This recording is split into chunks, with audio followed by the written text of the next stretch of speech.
Hey, how's it going, guys? It's your captain, Yeehaw Yadam here, and man, we're finally back from this weekend's Arlington Regional. I literally just got back, and it's time to hit the content, and we're hitting it hard. So it was awesome. Let me just start off by saying, anyone that came up to me at the Arlington Regional, thank you guys so much. You guys are the reason that I do make these videos. I sit down, and it's like exciting to meet you guys in person and say, you know what, that's the reason that we do create content on this platform. It was a fantastic weekend in general. OPTCG, shout outs to you guys for running a great event. There were 2 breaks, but it was definitely necessary. And shout outs to the commentary team; those guys killed it.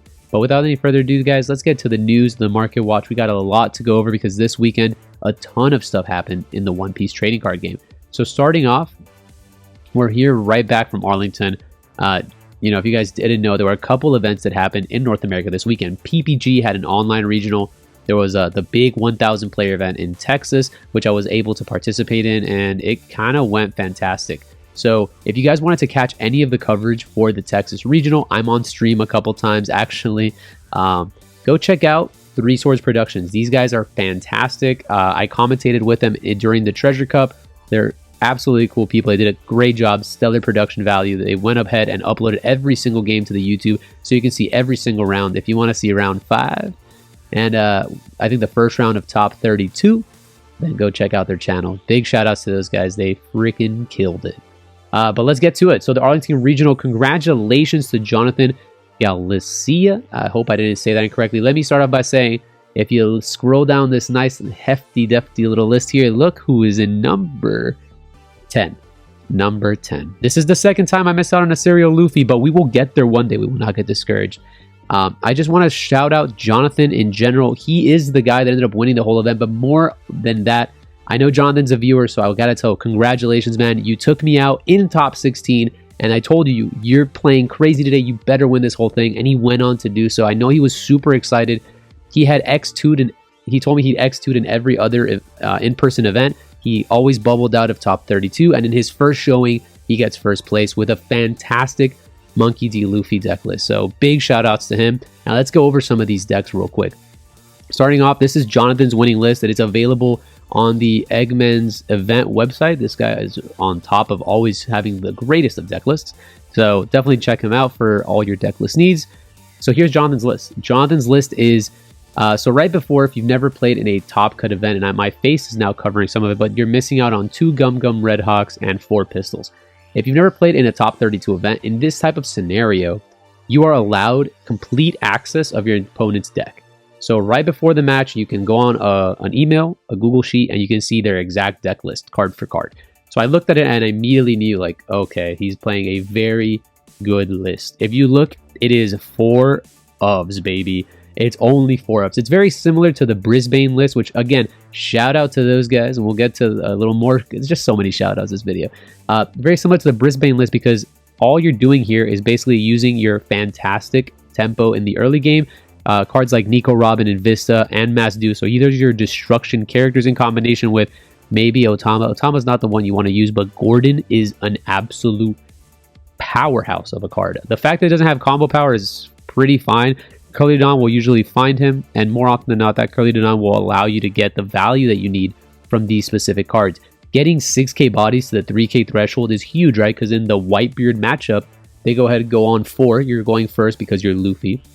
They're on even, so they go pass, play a 6k vanilla, and you're like, cool. Gordon with Nico Robin out. Gordon effect, pop your vanilla, hits you for 6. Luffy ability hits you for 8. And now they're like, whoa, if they're playing Strawbeard, all of a sudden, they're on a huge back foot because now if they do combo out of here, which they kind of have to if they have a Whitebeard, then they're on low hand size. If they don't combo out of there, then you're like, okay, they don't have Whitebeard. So, and then they can't play him. So it's a pretty good situation. I ended up playing Monkey D. Luffy myself because even though I made a whole video series about Zoro and I was asked heavily why I didn't play Zoro, it's just because I got blasted in testing. Whitebeard was a deck, again, the deck to beat in my opinion, even though it didn't have as much showing. If you look at top 32, it ended up taking the majority of top 32. It is just an absolutely disgusting deck.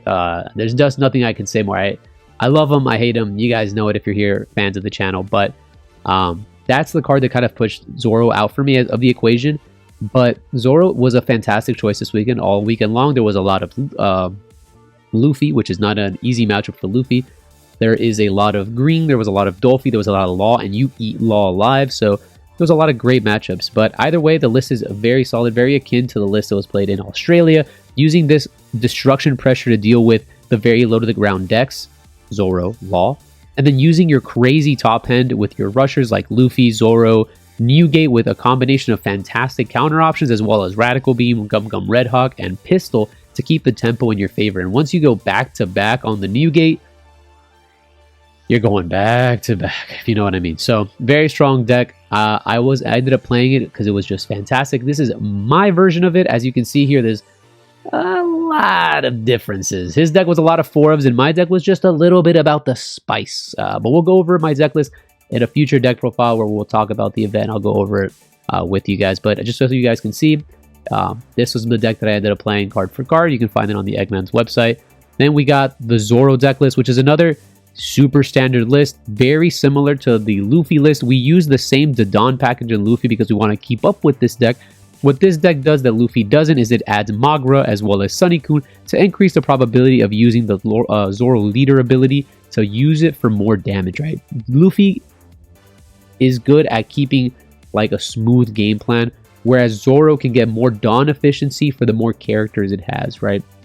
And so they want to play into that game plan. He also ended up playing Radical Beam plus Jet Pistol because these are just like, this card is so crazy. I ended up playing 2 Gum Gum. I mean, I played 1 Hawk because I was expecting a lot of Zoro and a lot of Law, and I really need to keep that matchup in check. But if you're playing this deck, you don't have to keep that matchup in check. You just have to play Radical Beam and outplay your opponent, which was excellent choice by this Zoro player right here. Then we have Law. Law was super prevalent in this tournament, and I find it super interesting that we're even back on the Monkey D. Luffy, which I think was really, really smart. Eustace Captain Kidd getting 2nd place in the Australian Regional was a huge deal, right? Because since it got 2nd place, it made it so that Eustace is back on the menu, guys. Eustace is back. Funnily enough, I did play a Smoker in round 5, so there wasn't a lot of black in the tournament, but it did exist. And yeah, Eustace was everywhere. There was 20 Eustace Captain Kidd players. I played against 3 of them. We'll get to my Salt later, but this card is really, really good at dealing with the 8-drop, right? The 8-drop's back. We need to have a way to answer it. It can't always just be Otama Pistol. Obviously, he doesn't play Pistol, but a lot of times people play Gordon, Otama, Pistol, whereas this player here opted for a very interesting game plan, and the most interesting card was Dagura itself. For those of you that don't, and I have to like let you guys know what's going on here because this is the spice. So Dagura is a 1-drop 1k Mountain Bandits. Again, irrelevant typing because you can never search this, but it is a 1-drop 2k with counter power, so you can Makino make this an attacker, and also it has an effect. Activate main, you may rest a character, play 1 red character other than Dagura from your hand. That's a 1 cost. The idea of the Dagura is that we're going to be using this in conjunction with cards like this Nami, Curly Dodon. He doesn't even play the Searcher Nami because he opted to go really low on Straw Hats, it seems, and all the Straw Hats are basically supernovas, right? So this Bonnie can find this Luffy, can find this Zoro, it just can't find this Nami. And you know who can find this Nami? Curly Dodon. So Curly Dodon will be the option to be flipping over with the Law. So we have to have a really high red 1-drop count, which he did here by playing 16 1-drops. Sorry, my apologies, 20 1-drops. So if we play this and now play like a Makino or then play a Chopper, we can actually shambles on our 2nd turn, which is something I had never thought about and actually happened towards the finals. So if you look at 3 Swords production, look at the finals, it's crazy. You can shambles on turn 2. Insane. So I thought that was really, really spicy and definitely something that I didn't personally explore, but check this guy out, try him in your Law decks, and let me know what happens, because this list is full of spice, man. The spice must flow. Then we got a Whitebeard deck list. It looks like Moby Dick overall in Arlington and in the PPG one, it's the one that went the furthest, right? If you're going to be going against Whitebeard mirrors, Moby Dick just seems to have a better time in the mirror because you have all these, they don't have a lot of destruction in the Strawbeard version, and if you're able to just handle their aggression, which you can, then you can outvalue them with cards like Moby Dick. Moby Dick triggering off of Thatch is like, that just is a Radical Beam that your opponent has to give you. Plus a card. This is a guard point plus a card, and eventually you will run them out of resources. Even your Marco can become an attacker and a defender. So in a deck like this, where you're playing 4 and 4 and they don't have a lot of destruction, you're going to be able to out-combo them a lot or the early game with a chopper, and then you have to let your Marco do the heavy lifting when they go for the Whitebeard. Just be cognizant that if they ever Otama Whitebeard you have to combo out of 20. So once a Whitebeard's on the board, be very, very careful because that is a cheeky little lethal. In the online regional that happened for PBG, we got kind of a similar spread. Law was able to take this one. Congratulations to Justin. This is Justin's list. Again, Law is just so versatile. There's so many cool things you can do. He opted to play the Roar Nora Zoro like I was trying in my list, as well as just a heavy one-drop count using Nami to find a heavier Straw Hat engine. Again, Bonnie is basically used to find all the other supernovas, but Nami is still a great searcher as well, opting to maximize on the Vista for the aggro matchups. And then the options, you're going a 2-2 split. So again, Otama plus Pistol can answer many of the strongest cards on the board. The fact that you can Otama twice and Pistol can even drop down a Whitebeard to a measly 6k. So really, really cool. We have Whitebeard, obviously. Again, this is I think this is the Moby Dick variant. We have 4 stages right over here. So this, again, a very popular variant. This is more of a hybrid. This is what I was testing for a little bit, and I just didn't end up liking it myself. But we use Nami as basically find our crazy event spells, plus all the 2Ks that she can find. Again, 4-3-2 split, using the most aggressive of the 2Ks, right?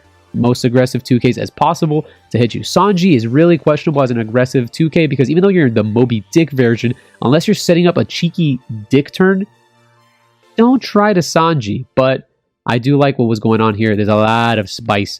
And lastly, we have Eustace Captain Kidd. Just like it did great in Brisbane, getting first place in the Australian Regional, we have it coming up again. And I'm telling you, this was everywhere in Arlington. Again, there was 20 of them. I know that doesn't sound like everyone, but they were sitting all over they were right next to me, in front of me.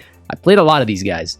Deck is very, very difficult to handle because the A-drop is still a disgusting card. It just is what it is.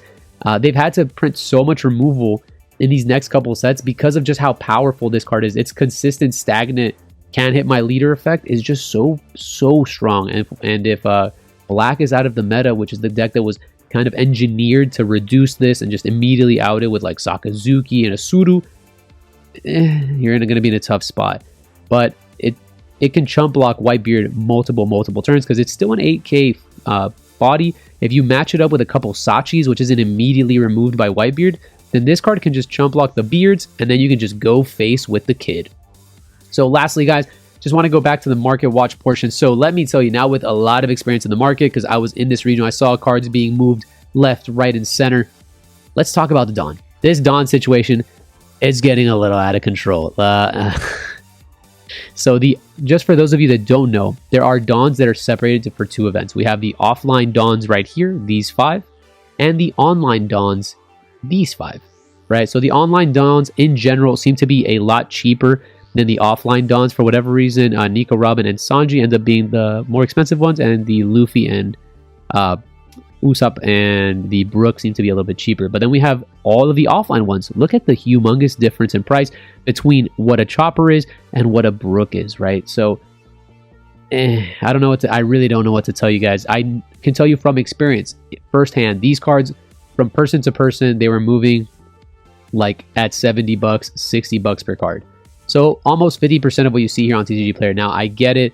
It's on TCG Player. These are like the firmer prices. If you don't have access to anyone that went to these events, it's going to be hard to get these for less than what you see here. But there's always Discords, marketplaces, places like Facebook, anywhere that has like any social media presence with market. You can find these a little bit cheaper. I know from first-hand experience, $70 in hand was whichever Dawn you want. They all were kind of a little interchangeable. Maybe the Chopper went for like 85, but 70 to 80 bucks on these cards, guys. Don't try to overpay on these Dawns, because as more events keep coming out, we're going to get more of these Dawns. That was an 1,000 player event. Now there's 1,000 extra. Well, no, there wasn't 1,000 players. It was 800. But 800 extra of these Dawns are going to flow into the market. And in the next one in Ohio, more and more will happen. So if you are excited for this Dawn and you can't afford this, just wait it out. But if you can, these are beautiful. I'm not going to lie. I've seen people with play sets, and that's a cool G. Then let's talk about Crocodile. So Yadam, everyone keeps asking, what's going on with Crocodile? And 2 reasons, and this is the reasons that I said these dual colored leaders in the first set were so important to pick up. Law was always known to be immediately good. You'd get your immediate value out of Law because he has good colors. He's red and he's green. Those guys kind of slam jam. But Crocodile is on the lesser side of the colors, right? Not saying that purple and blue aren't meta, but Come on, like, you know what I'm trying to say. But he's blue and purple, which is an interesting color combination. As long as this give this deck a little bit of support, his ability is freaking crazy. Like, I was this close to like potentially considering him. It's just the fact that Eustace was becoming prevalent again in Kinemon that made me not want to play the Croc. But this guy is crazy. And let me tell you, let's just go a couple of releases that's happened back to back. We've got a couple of interesting cards revealed in OP04 that have just jumped the price. So Crocodile now gets a purple character card. As opposed to his blue counterpart that's a 7-drop 1k counter, this card states 8-drop 9k, huge body. On play, Dawn -2 if your leader includes a Baroque Works type. Place one card from your deck on top of your life. So now you can heal one in blue-purple Croc. Now this may not necessarily be a blue-purple Crocodile card, but it's really, really darn good. Not only that, on your opponent's attack once per turn, Dawn -1, draw a card, trash a card. So he lets you filter for all of, if you're playing a lot of bombs in your hand, just get them out of your hand, draw more cards. I get that Dawn -ing mechanic is really, really rough, but since you do play purple in general, you can ramp very easily. And this body is something that Crocodile can defend for days, as well as healing in a 4-lifer. Oh mama. Then we have Nico, Robin, or Miss All Sunday, sorry. Miss All Sunday now has a purple variant that now states on play, add up to 1 rested Dawn to your cost area, and if you have 6 or more Dawn, draw cards. So if you're at 6, you can play this, add a Dawn, draw a card, and then apply one to your leader. Potentially, if you play 0 cost spells, you can still draw further. You can also trigger summon this from life by Dawn -ing 2 for a 5k body. Really solid card. Obviously, it doesn't have any counter power, but its stat line is so interesting. It's like Uda, but can trigger in life, and it can also draw. It's just like Kuzan and Uda had a baby and also shoved it into like a weird card that triggers in life. And then we got Miss All Sunday. So very excited to see how these cards interact with the deck. But most importantly, we've got Gum Gum's Red Rock. So Gum Gum Red Rock is a 6-costed event. Now, 6-cost event is really, really hefty, right? But what this card does, it basically just states main. Send one of your characters to the bottom of its owner's deck. It just bottom decks any singular card on the board. Trigger bottom deck of 4 cost. Who cares about the trigger? What you care about is you can bottom deck any threat on the board. Now that's just unbelievably unbalanced because of the fact that you now had a leader like this Crocodile that had a very tough time dealing with A-Drop Kid, Odin, all these characters you just didn't have answers for. If they summon these big boys, you're just like, oh mama, I'm gonna have to deal with this pressure for X amount of turns. Now you're like, damn, they just Newgate you, and you're like, that's cool, bottom deck. Also, guess what?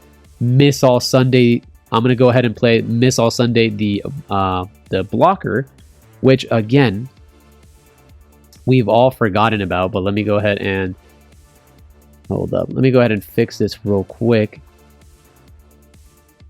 Scrolling, doing a little scrolling. How you guys doing today? Doing great, doing great. So we'll just put Sunday. We'll go ahead and remind you guys of one of the most broken cards in the game. Now, this card was just inches away from being an abomination. And it still is. It very much still is. If you guys don't remember what Miss All Sunday does, is an OP01 card that states, if your leader is a Baroque Work type leader, add 1 event from your trash to your hand. Now, this is not color specific. It's not cost specific. Just add an event. Any event, whether it be Blast Breath, Hell's Judgment, or even Red Rock. As long as you can get this card into your trash, you now have access to it with any Miss All Sunday that you search that is searchable by Baroque Works. And it's just Crocodile to the moon, guys. Just saying. So all the dual color leaders that I've always mentioned in set 1 and set 2, I always said in the future these cards may not be good now, but with a little bit of support they can go a long way. And this one, along with our boy Kaido, who's also creeping up heavy. Look at these jumps, guys. It's crazy to me. It's awesome to see how, like, you can see how cards like this just needed a little bit of a boost and you go from $40 to $100 over a weekend. Kaido ended up getting, and for whatever reason, this Kaido. Kaido ended up getting another 10-drop. Now he's blue. What this one says, we're bouncing cards, which doesn't really fit this Kaido's theme, but we also get a Who's Who Searcher, which is like a Nami for the Animal Kingdom Pirates, which is something that they desperately needed. If you want a card like that in your deck, now you don't have to play the Don Quixotes. You can play a full Animal Kingdom line, or maybe even the Blue-Yellow Queen that's coming out in set 4. So I'm very excited for that. Last little tidbit, I wanted to say Smoker also is an interesting buy right now on the market. He's going for 88 bucks. The whole Paramount War in English is super duper cheap right now. If you want any alt art, they're usually below $100 for each one. So a lot of people overpaid early on in OPO2. But why am I talking about Smoker? Because Smoker actually won the European event. Unfortunately, I don't have any coverage of that.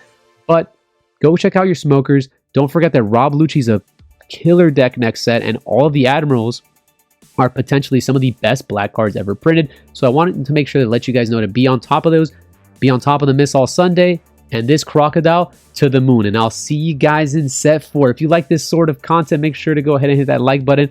Leave a comment down below. I'm glad to be back with you guys. Going to be interacting more with our YouTube channel, so make sure to leave a comment that we can talk about anything you want, from the regional all the way to the market watch, all the way to my weird little deck list.